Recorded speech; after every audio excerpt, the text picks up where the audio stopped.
Today, the MOE Real Estate team is in Langley at the Fraser Valley Cider Company as part of our series on local businesses you might want to check out. Toni, you ready for a cider? We've had a long day of real estate. Love this place. Let's go in and see what it's all about.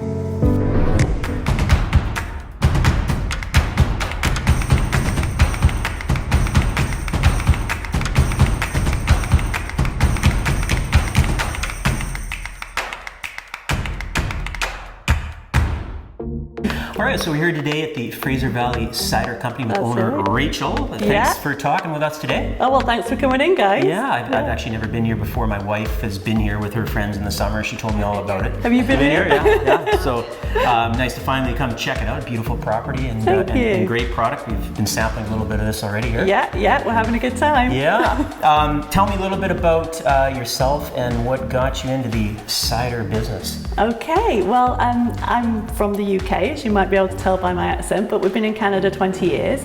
And we always used to drink cider growing up, but when we came over here, tried some local cider and we're like, ooh, this isn't that great.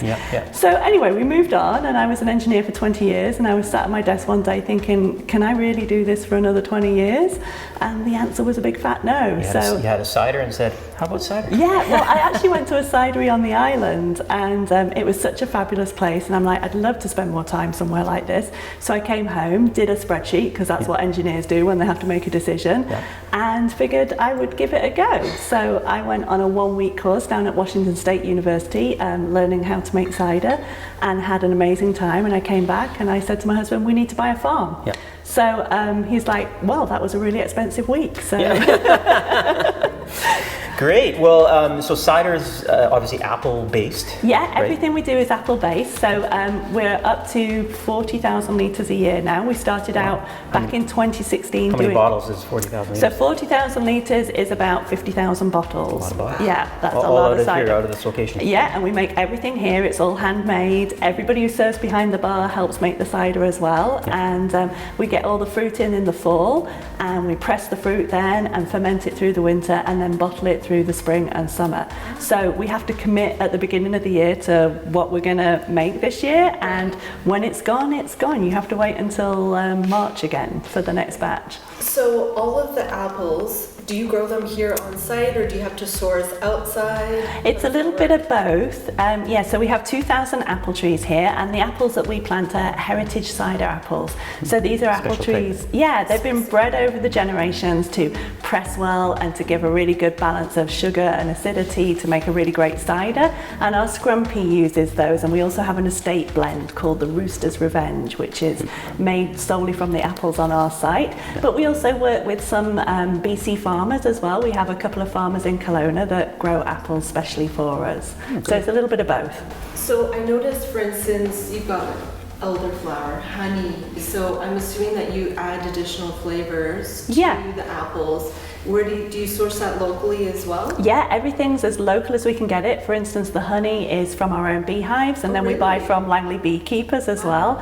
And we have an ethos. If it's not a real food that you wouldn't recognize, it doesn't go in our cider. I mean, obviously some of the products, aren't super local, like any raw sugar or anything like that, but where we can, we do source it as close to home as possible. My wife found out recently she's celiac, so she can't have gluten. Is it gluten-free?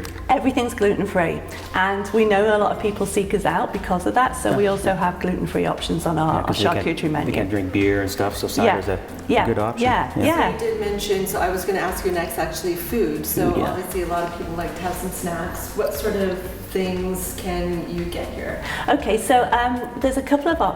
Because we're a tasting room and we don't have a full kitchen, our menu is very limited. So we just do charcuterie boards, but we try and make them special. So we work with local farmers. So everything on our charcuterie board is from a local farm or a cheese maker. We have a chef do all our condiments and pickles. So it's we try and make it as special as we can. And then we have a really great collaboration with Chef Adrian Beattie and his wife Shannon, and they operate the Chef Shack at our cidery. So that's not open all the time, and we have sporadic hours for that. But when they're open, we call it fine dining on paper plates. Adrian's a Red Seal trained chef. he really focuses on using local ingredients, and he incorporates our cider into the menu. So it's everything from pastas and flatbreads to creme brulees, and he does it all out of this 1970s vintage caravan. It's amazing. And I noticed the grounds here, you've got like tents and whatnot. Do you host corporate events? But we do our own private long table dinners. So you can, we have corporate clients that come in and want to do some entertaining here, and we work with them, and we have anniversary parties and bridal showers. And then once a month we do our own long table dinner where Adrian does an amazing barbecue meal, and we craft a special cider for it, and we put a couple of kegs of cider on. And that's also how we do our product development. We'll do a cider for a dinner, and at the end of the night I ask people, did you enjoy it? Should we put a batch on?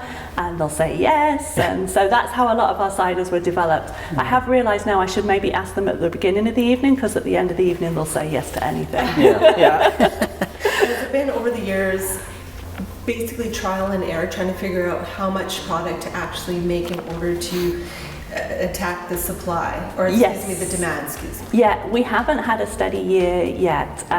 So this is year 4 of operation, and we say we almost know what we're doing now. Right. Year 1 we did 8,000 litres, we opened in May, and we sold out by October. So we're like, okay, let's go big next year. We did 24,000 litres the second year, opened in May, sold out by October. Third year we did 30,000 litres, opened in May, closed down in October, managed just to keep the retail stores going through to the spring again. Right. And this year it's 40,000, and then next year we're increasing again. So we haven't had a steady year yet, but we kind of feel we're kind of figuring it out. Great. Well, it sounds like you're doing fantastic. So that's good. That's really good. It's been an amazing journey. Is this open year round too? No, we are a seasonal operation. Right.